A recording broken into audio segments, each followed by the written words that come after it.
Donc un premier constat que l'on peut faire, c'est qu'il y a des écarts entre le positionnement de l'équitation en termes de représentation dominante, qui peuvent être illustrées par ces images, donc orientées vraiment vers le ludique, et les réalités de la pratique qui peuvent davantage être illustrées par ces images.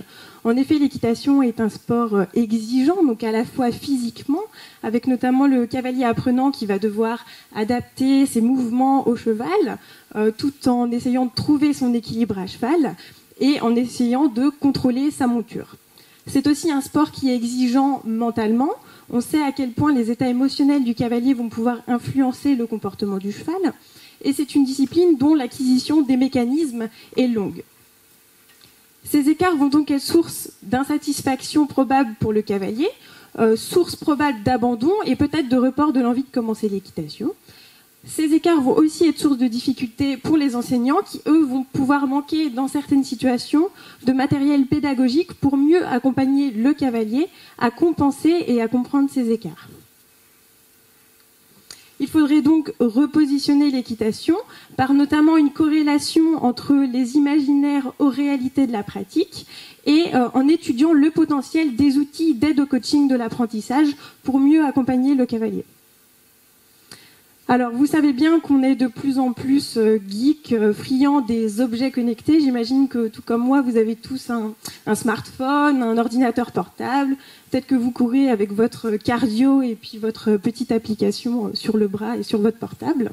Donc, les objets connectés sont de plus en plus présents, et notamment dans le sport.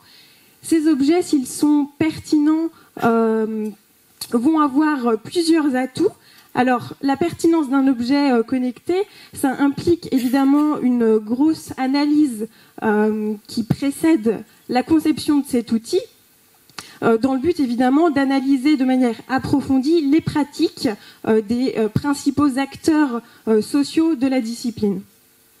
Donc, pour en revenir aux aspects avantageux de ces technologies, on peut citer les aspects techniques, donc qui vont permettre un gain de performance, des aspects attractifs qui, eux, vont pouvoir permettre un gain de motivation, notamment en augmentant la fréquence de l'activité sportive, mais aussi les envies de progresser, et représentationnel avec l'aspect vrai sport et la performance qui va être plus accessible et de manière plus ludique. Ainsi, après avoir étudié donc, durant les 2 premières années de ma thèse les pratiques notamment des enseignants équestres et des enseignés équestres, le but de mon projet est de proposer un outil technologique pertinent pouvant permettre de changer éventuellement les pratiques et optimiser la performance du cavalier. Pardon. Je vous remercie. Merci beaucoup.